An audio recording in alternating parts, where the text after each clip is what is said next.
hottest thing going in drag racing right now.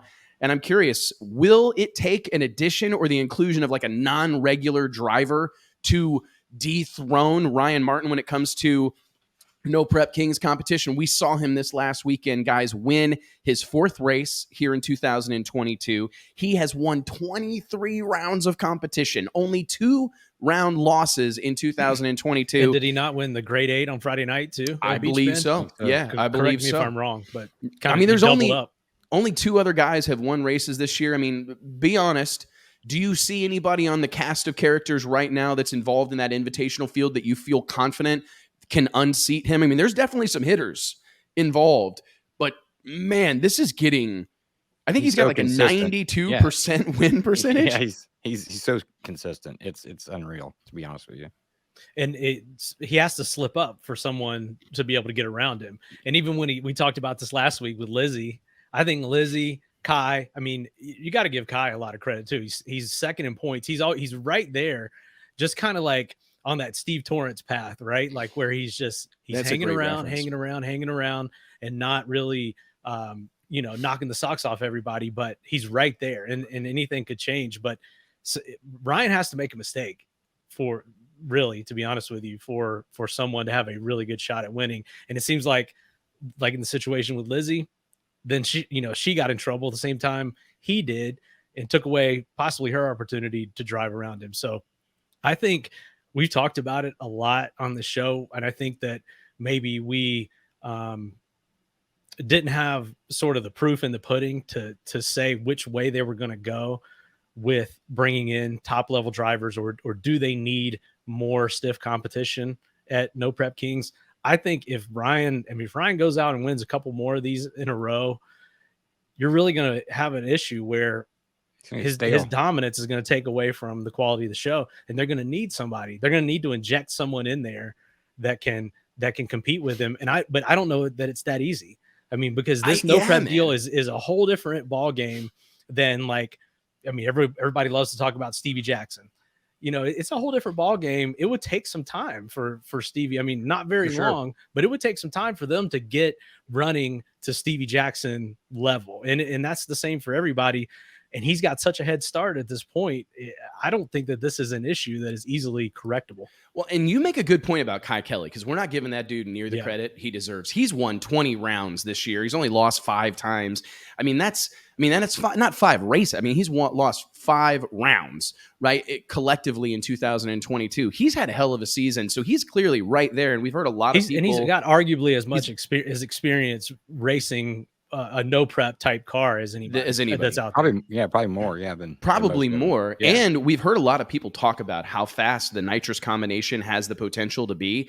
I think headed into 2022, a lot of people were expecting some of the rule changes to give something of an advantage to the nitrous cars. We had a handful. I mean, we were thinking a couple weeks ago that Justin Swanstrom was going to roll out a nitrous car potentially, right? To try to take advantage of the rules as they are. And a guy's got to think that at some point, if it continues to become like a pro Charger dominant deal, or Ryan Martin, they may have to make a rule change. I'm not sure if that would produce the results they're really looking for, but it's because great racers, the cream rises to the top. But no matter what you do, great racers is going to be great racers. Is hugely popular out there. He may be the most popular of all the drivers. Maybe that's what the fans want to see. I think that more than what we typically factor in when we're making rule changes, because we're making rule changes based on competition. Yes, we're making it based on maintaining a level playing field, maintaining at the bare minimum the illusion of parity, right? Even when it's not there, you're trying to make sure that it feels like so many more factors in play. Well, they're creating a TV show. I mean, if I had $1 for every time I've heard someone involved in that realm say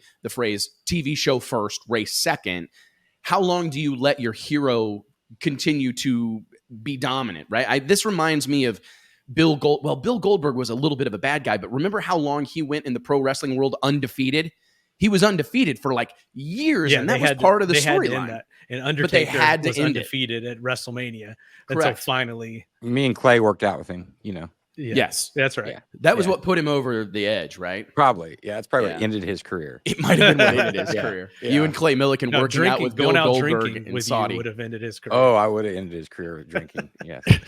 There's no doubt. He may be able to out bench press you, But, out fist fight you, but he's right. not going to be able to out drink you. No. But No, you know, there's no chance. every hero needs, you know, you have to. The Batman had the Joker, and you have to have somebody that is going to step up, or there's not much of a storyline, right? I mean, you just show up every week. Well, and the let way Ryan I'm looking take at the it, check yeah. home? What's the runway, right? Like, so how much runway are they going to? Because we're what 1, 2. This is the 6th race that they just wrapped up, so they're heading into 7. We're nearing the halfway point. Yep. He's won a majority of the races. He's not running away with the points, but he's a clearly dominant. Nobody can argue the dominance. And I guess I have to wonder. That's how Stevie was in Radial. Like, but all the drama that surrounds this. If he didn't break, I mean, he was. That's a truth. He was probably going to win, but he did break sometimes, and I think that's probably the losses that we're seeing. Well, here's the other part too. There's not the war of attrition in No Prep Kings racing that there is. I mean, there is over time, but think about some of those radial races with 3, 4, 5, 6 rounds of qualifying. Then you've got to go through 4 or 5 rounds of eliminations, right? Yeah. So you're running the rods out of your shit, whether you're pushing on it hard or not. You're just wearing stuff out. And it's hooking so hard. I mean, there's a lot of things that go into it. And I wonder, that's probably playing a part of it, because there's just not as many opportunities because I'm assuming a team like Ryan, they go have a successful weekend in Beach Bend, and even if they stay on the road, they're going to go through things, maintenance things, ready themselves for the next race. I mean, he had to make 4 or 5 runs to get the job done, and I'm not saying that's not a huge feat. It absolutely is, but you can't really compare that to making 8 runs or 10 runs over the course of a weekend, just in the wear and tear factor. So I don't think you have as many opportunities for him to tear something up or have a problem that he doesn't know is going to surface in the next round. But the schedule is so grueling. Grueling. You mentioned that in your opener. These guys are going from Brainerd this weekend to Houston next weekend. They've got the entire month of July off, but then they head on a Western swing that's more brutal than the NHRA Western swing. And so I just wonder if that's more of the war of attrition that we're going to see. Yes, versus, I agree especially with with gas or diesel at $6 a gallon. It's going to really start to thin out those people that are on the fence about making the full tour. So we'll see how it plays out. But there's a lot of good racers already involved. Like, you think about the Kai Kellys, Jerry Bird. I mean, I think when he was first introduced into the mixed, I don't really think he maybe was on some of the hardcores radars, some of the guys that know the ins and outs of the street race world and the no prep world. But I mean, you come out with an older Ford Probe, you know what I mean? And Nitro, you're going, this doesn't look like a state of the art program that's going to come out and just blow over everybody. But hell, he's 3rd in the points. But you got Lizzie, Disco, Dean got a brand new car. I don't know how long Larry Larson isn't a factor. I don't know how long Jeff Lutz isn't a factor. I mean, those 2 racers alone have had a tremendous amount of success in virtually every other walk of their racing life. And I can't imagine it doesn't eventually translate into success in No Prep Kings. Justin Swanstrom, clearly dedicated as the day is long. He's going to stack up some wins before long. Robin Roberts has won a race earlier this year. Daddy Dave's got a hot rod. Scott Taylor's got a hot rod. John Odom went to his first final this past weekend. That's a stacked field if you run through those. But I think that the elephant is in the room is, when does someone like Manny Bajinga get slotted into that invitational? What would that do? Are they eyeing that? Is that something that Ryan's continued dominance may push?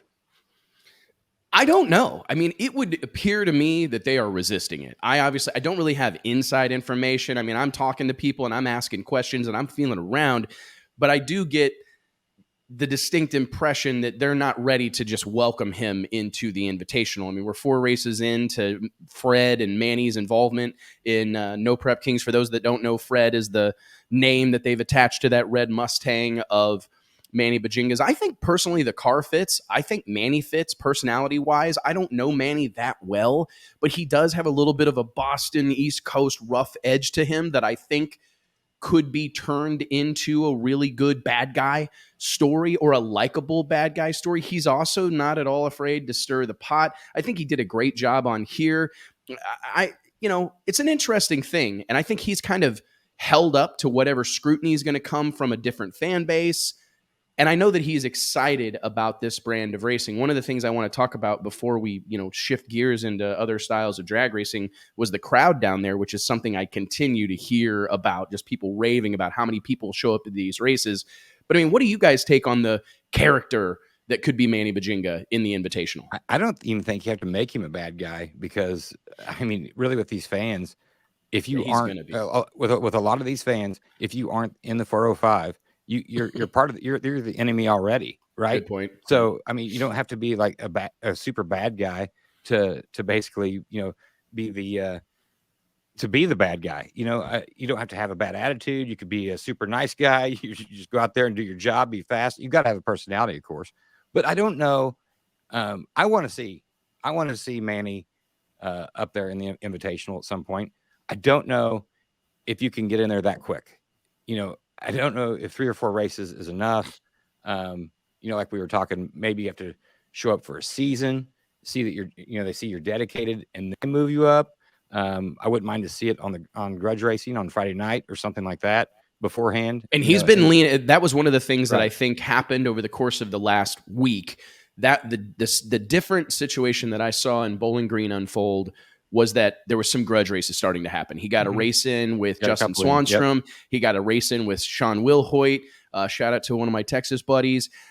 He got a race in. He got to run Murder Nova in the final of the Outlaw Big Tire race. So he got to be a opposing lane from some of the heavy hitters of the series. And I know that was part of what he wants to do, is just throw his hat in the ring with this style of drag racing's best and baddest and show that he can hang with them. And he has more than done that. But you may well be right, JT, that he's going to have to.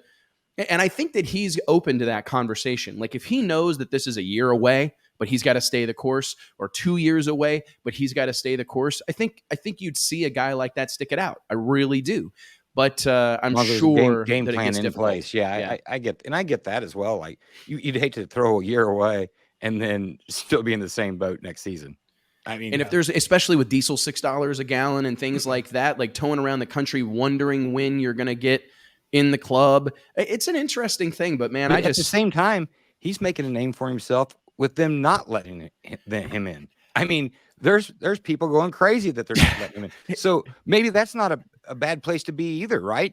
I mean, you're the guy. At least for the time you're the being, guy. for Yeah. sure. I mean, but that's building the name up, right? Yeah. And dude, hey, more people know Manny Bajinga's name and that red Mustang right now than at any point in the past. I mean, there is no doubt about it. And it wouldn't shock me if there wasn't a plan that there's likely not going to be shared publicly, but like, hey man, let's turn this guy into some hero of the hardcore racing masses. He's one of the transplants from radial racing or transplants from big tire racing that's shown up over here. Let's get everybody cheering him on. Free Fred, this whole thing. It's everywhere. I mean, he had a freaking flyover. Yeah. With a Free Fred banner. You see Free Fred shirts all over the racetrack. He's got these "Hello, my name is Fred." I mean, I had a free something's happening. Yeah, I'm aware you did. Thanks. But there's clearly something happening. Like there's a groundswell of momentum happening, and I bet the people at Discovery and Pilgrim, they're going, let's let them all continue to beat our door down and scream and